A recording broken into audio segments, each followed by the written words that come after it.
नमस्कार, मैं हूं पंडित अरविंद गौड़। स्वागत करता हूं आपका अपने YouTube चैनल ज्योतिष विद अरविंद गौड़ में। आज की चर्चा का विषय है कि शुक्र गोचर में उच्च राशि में जाने पर भी कोई शुभ फल क्यों नहीं देगा। ठीक है, ये तो हेडिंग है। अब ये ढूंढते हैं कि वो देगा क्यों नहीं, क्योंकि वो अस्त हो जाएगा। अब सवाल ये उठ सकता है कि अस्त का अर्थ क्या है। तो जब भी कोई ग्रह सूर्य से एक निश्चित दूरी से कम दूरी पर आ जाता है तो वो अस्त हो जाता है। उसका अर्थ हुआ कि वो अपना प्रभाव नहीं करेगा, वो डूब जाएगा, उसकी किरणें सूर्य की किरणों में दब जाएंगी और उसका प्रभाव शून्य हो जाता है, लगभग शून्य, बल्कि नेगेटिव हो जाता है। तो अस्त का अर्थ शुक्र के लिए जो अस्त की डिग्रीज हैं वो है 9। तो जब भी शुक्र और सूर्य के बीच में 9 डिग्री से कम का फर्क हो जाएगा तो वो अस्त हो जाएगा। आमतौर पर शुक्र साल में 2 बार अस्त हो जाता है।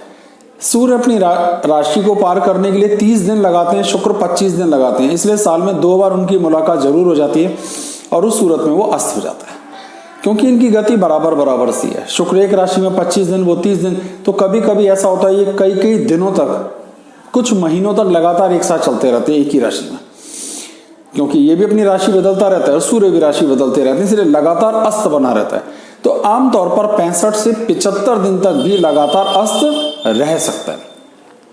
तो पहली बात आपको ये क्लियर हो गई।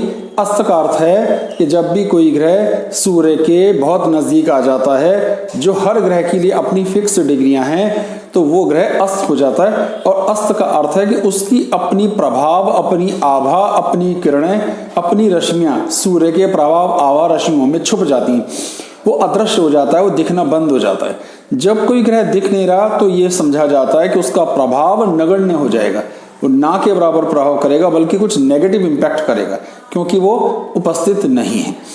तो पहला ये हुआ कि अस्त क्या है, चीज क्लियर होगी। अब बात करते हैं शुक्र के अस्त होने पर क्या फर्क पड़ता है, सिर्फ शुक्र के। देखिए, कोई भी चीज, मान लीजिए एक मैथ के टीचर हैं और वो अच्छा पढ़ाते हैं, तो ये हुआ उनका पॉजिटिव फायदा।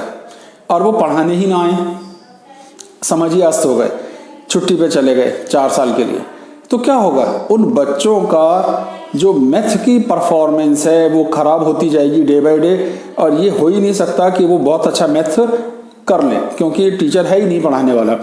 ठीक इसी तरह शुक्र प्रेम, धन, वैवाहिक जीवन की संपन्नता, यानी वैवाहिक जीवन संपन्नता, हमारी लग्जरियस लाइफ, ऐश्वर्य, मकान, वाहन, गाड़ी, अच्छे कपड़े, सुंदरता, पति पत्नी के तालमेल, इतनी सारी चीजों को शुक्र अकेला संभालता है।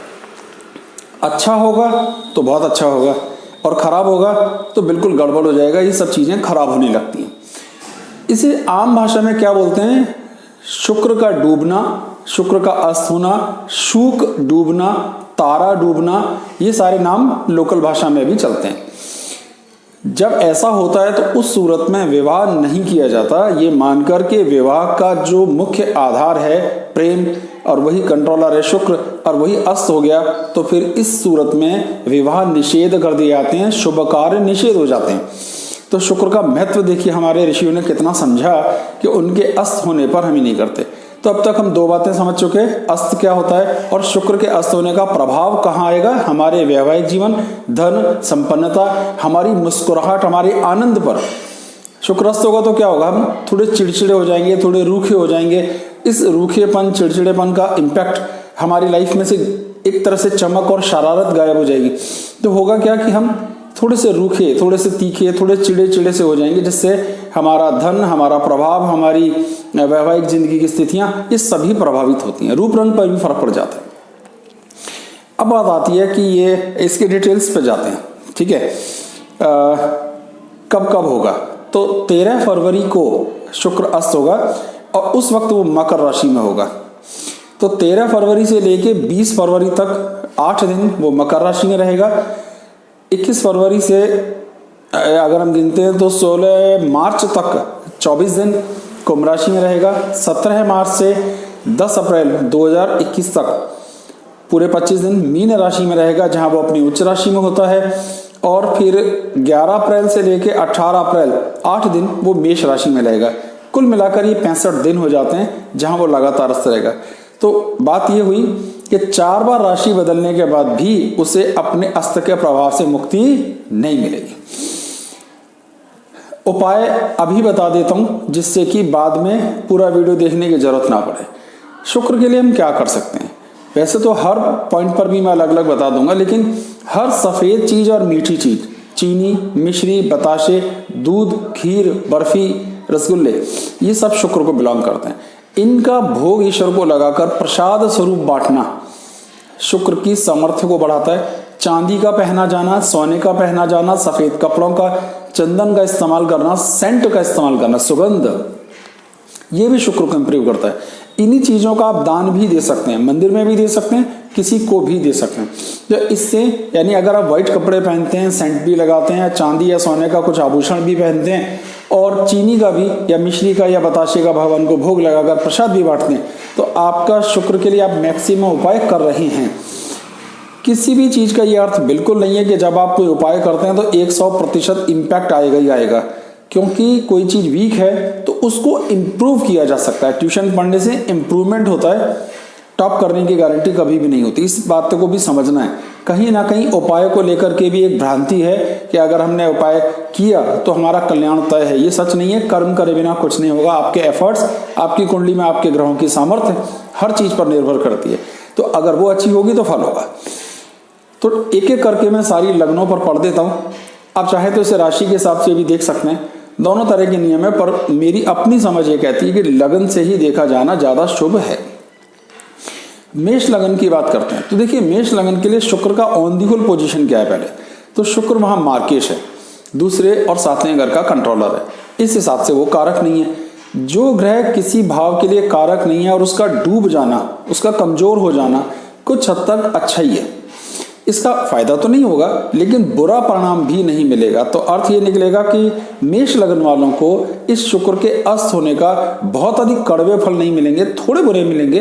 फाइनेंस में दिक्कतें आएंगी, थोड़ी बहुत समस्याएं जरूर आएंगी, पर हद से ज्यादा नहीं आएंगी।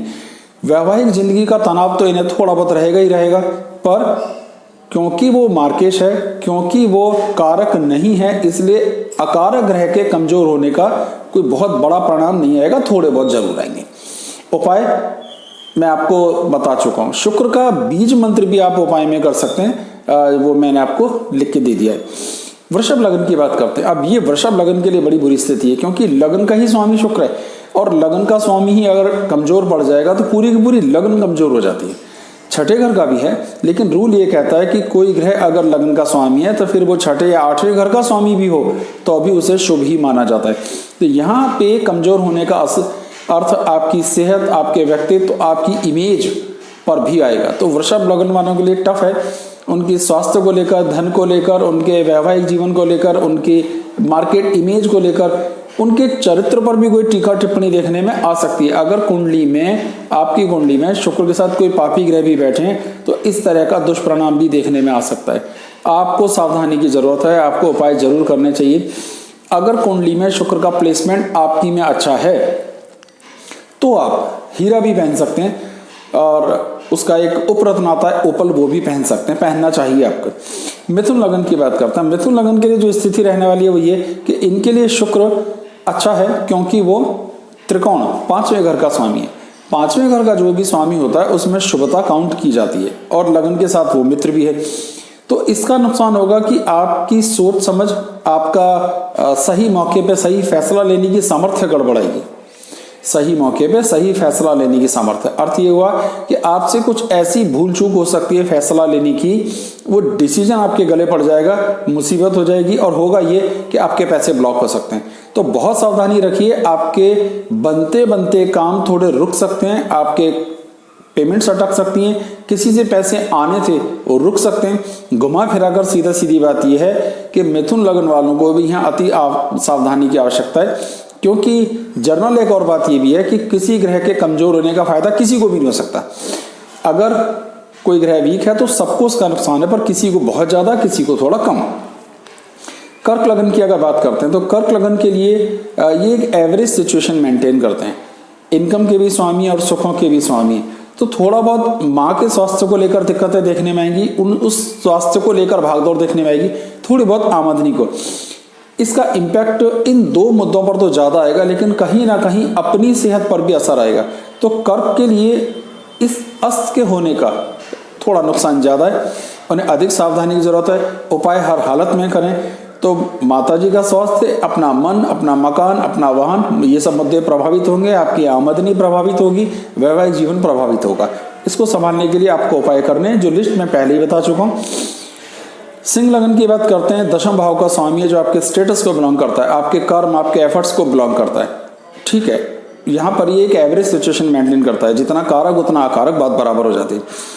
तो इसके वीक होने का जो नुकसान देखने में आएगा कि आप चाह के भी अपने भाइयों के साथ अच्छे तालमेल नहीं बना पाएंगे। उनसे थोड़े एक तरह से आपके वाद विवाद होगा, बातें कम बनेंगी, विचार कम मिलेंगे, ऐसा देखने में आ सकता है। प्लस आपको अपने एफर्ट्स के रिजल्ट्स भी कम आते हुए दिखाई दे सकते हैं। आपको लगेगा कि जितनी कोशिश कर रहा हूँ उतने रिजल्ट ही नहीं आ पा रहे। ये समस्याएं देखने में आएंगी। खासतौर पर 16 मार्च से लेके 21 फरवरी से 16 मार्च वैवाहिक जिंदगी की तकलीफें देखने में आएंगी। कुछ यूरिन इन्फेक्शन जैसी समस्याएं देखने में आ सकती हैं। तो घुमा फिराकर बीच के जो 50 दिन हैं, इनके लिए ज़्यादा टफ हो सकते हैं। सावधानी हर हालत में जरूरत है। थोड़ी कोशिश करें, जो उपाय बताए गए उन्हें करें, कम से कम नुकसान होगा। कन्या लगन की बात करते हैं तो कन्या लगन के लिए 9वें घर त्रिकोण के स्वामी हैं, भाग्य के स्वामी हैं, और भाग्य का अस्त होना और अधिक कमजोर स्थितियों को मेंटेन करता है। तो इनके लिए भी दिक्कतें आएंगी। इनको संतान को लेकर, ज्ञान को लेकर, सही मौका पर फैसले को लेकर, शत्रुओं के साथ एडजस्टमेंट, वैवाहिक जीवन और अपनी थोड़ी बहुत हेल्थ, इतने सारे मुद्दों पर इन्हें तनाव देखने में आ सकता है। उपाय जरूर करें, रिलैक्स रहें। बहुत फिक्र करने की कभी जरूरत नहीं होती। गोचर का अर्थ होता है कुछ दिन, लेकिन कभी कभी थोड़ा थोड़ा गोचर भी बहुत जबरदस्त उथल पुथल मचाता है। 2 दिन कोई हंगामा होता है और कर्फ्यू लग जाता है, तो उस कर्फ्यू का इम्पैक्ट उस एरिया के सब लोगों को होता है। कोई प्रॉब्लम हो गई, इंटरनेट बंद कर दिया, प्रॉब्लम हुई थी एक बहुत छोटे से पॉइंट पर, इंटरनेट बंद हो गया 50 जिलों का, तो अर्थ क्या निकला, कितने लोग उससे प्रभावित हुए। तो ये गोचर का इम्पैक्ट होता है। इसका अर्थ ये नहीं है कि तहस नहस हो जाती है लाइफ, लेकिन लाइफ में हलचल साफ महसूस की जा सकती है। तुला लगन के लिए स्थिति बुरी रहेगी, क्योंकि ये लगन के ही स्वामी हैं, और लगन के स्वामी का अस्त हो जाना पूरी की पूरी कुंडली को डिस्टर्ब करता है। सुखों के हिसाब से धन, मान, आपके फैसले, आपका शत्रुओं के साथ आपके तालमेल, हर मुद्दे पर आपको कुछ न कुछ कड़वे परिणाम देखने को मिल सकते हैं। सावधान रहेंगे, कम से कम दिक्कत होगी। उपाय हर हालत में करें, लाभ आपको जरूर होगा। वृश्चिक लगन के लिए स्थिति एवरेज है। इन्हें कोई बहुत बड़ा फर्क नहीं पड़ेगा, बल्कि शायद कुछ मौके मिलें, जैसे कुछ सिरदर्दियां कम हों, कुछ कोर्ट कचहरी की सिरदर्दी, उसमें राहत मिल जाए, पत्नी से कोई वाद विवाद चल रहा है तो उसमें राहत आ जाए, ऐसा देखने में आ सकता है। आमतौर पर वृश्चिक लगन वालों का शुक्र अकारक होने के कारण थोड़ी सी गड़बड़ ज्यादा करता है। ठीक है, अब बात करते हैं तो उपाय इनको भी करना चाहिए। धनु लगन की बात करते हैं तो धनु लगन के लिए आमदनी के घर के स्वामी 11th हाउस के। ठीक है, इनका जो कुछ भी नेगेटिव इम्पैक्ट आएगा, थोड़ा सा ये है कि कुछ विरोधी खड़े हो जाएंगे जो आपका विरोध करेंगे, और कुछ इनकम को दिक्कतें आएंगी। कोई बहुत बड़ा असर आपको नहीं आएगा। आमदनी कम ज्यादा को आप एक दिन संभाल लेंगे। उपाय करते रहेंगे, कम से कम दिक्कत होगी। मकर लगन की बात करते हैं, इनके लिए ये बहुत शुभ है, बहुत कारक है, और इतनी अच्छे ग्रह का कमजोर हो जाना जबरदस्त दबाव डालेगा। आपकी इमेज, आपकी भाषा, आपके भाइयों के साथ तालमेल, आपके जीवन स्तर, आपकी संतान, आपकी नॉलेज, आपकी पढ़ाई लिखाई, इन सब मुद्दों पर आपको दिक्कतें आने वाली हैं। सावधानी की जरूरत है। उपाय भी करें और अपने ऊपर एक मॉनिटर बना के रखें। मींस खुद को चेक करते रहें कि आप सही कर रहे हो कि गलत। कई बार हमें ही नहीं पता चलता, हम गलत मुद्दों को ही सही मानकर उस पर दबाव डालते रहते हैं। तो खास तौर पर मकर वालों को विशेष रूप से ध्यान रखने की आवश्यकता होगी। इस दौरान आपसी तालमेल को, बच्चों के साथ स्टेटस, व्यवहार, समाज में अपनी इमेज, अपने लाइफ पार्टनर से अपनी तालमेल को ठीक बनाए रखने का प्रयास करना है। कोई प्रॉब्लम आती भी है, जल्दी सॉल्व करना है, लंबा नहीं खींचना, उसको नुकसान होगा। कुंभ लगन की बात करते हैं तो इनके लिए भी शुक्र जबरदस्त कारक है। इनके भाग्य का, सुखों का, धन संपदा का, ज्ञान का, पिता के घर का स्वामी। इस हर मुद्दे पर दबाव आएगा। फाइनेंशियल टाइटनेस एक हद से ज्यादा बढ़ सकती है। सुखों में कमी देखने में आ सकती है। जीवन थोड़ा रूखा सूखा सा हो सकता है। वैवाहिक जीवन में दिक्कत आएगी। स्वास्थ्य को भी जबरदस्त दबाव देखने में आ सकता है। उपाय जरूर करें, फायदा जरूर होगा, या कम से कम नुकसान होगा। फायदा तो मैं नहीं कहूंगा, लेकिन नुकसान कम से कम होगा। बचाव किया जा सकता है अगर आपने प्रयास किया तो। अब फाइनल लगन हमारे आ जाती है मीन लगन। मीन लगन की स्थिति है कि इनके लिए वो अकारक है, तो इसलिए इसका अस्त होना इनको कोई बहुत बड़ा फर्क नहीं आएगा, लेकिन जो जमा पूंजी है, जो सेविंग्स इनके पास है, वो थोड़ी सी गड़बड़ हो जाएंगी। ऐसा देखने में आ सकता है सेविंग ब्लॉक हो या सेविंग्स को ही खर्च करने का मौका पड़ जाए, जरूरतें पड़ जाएं। प्लस अपने भाइयों के साथ तालमेल, या इस दौरान आपके एफर्ट्स उतने रिजल्ट ही नहीं दे पाएंगे जितने आप उम्मीद करते थे। कुल मिलाकर ये सारी स्थितियां हो गई कि मीन के लिए भी ज़्यादा अच्छा नहीं है। तो जिन लगनों के लिए वो अधिक खराब है वो हैं वृषभ लगन, मिथुन लगन, कर्क, कन्या, तुला, मकर और कुंभ। इन लग्नों के लिए वो ज़्यादा बुरा प्रभाव देगा, बाकी लग्नों के लिए थोड़ा सा कम। थोड़ी सावधानी रखें, उपाय करें, शांत रहें और अपने विवेक का इस्तेमाल करें तो कम से कम दिक्कत होगी। ईगो में ना फंसें, जिद में ना फंसें, सलाह मशवरा कर लें अपने घर वालों से, तो आधी समस्याओं का सॉल्यूशन तो वहीं निकल आते हैं। इस कार्यक्रम से संबंधित कोई बात ऐसी है जो आपको क्लियर नहीं हुई या कुछ और आप पूछना चाहते हैं, कमेंट बॉक्स में पूछिए। मुझसे जितना संभव होगा मैं उसका आंसर देने का प्रयास करूंगा। मुझसे संपर्क करने के लिए दिए हुए व्हाट्सएप नंबर पर आप संपर्क कर सकते हैं। अपनी कुंडली दिखाने के लिए आप संपर्क करना चाहें तो आप कर सकते हैं। हमारे YouTube चैनल को सब्सक्राइब कीजिए, लाइक कीजिए, आगे फॉरवर्ड भी कीजिए, जिससे औरों को भी कुछ फायदा हो। बहुत बहुत धन्यवाद। नमस्कार।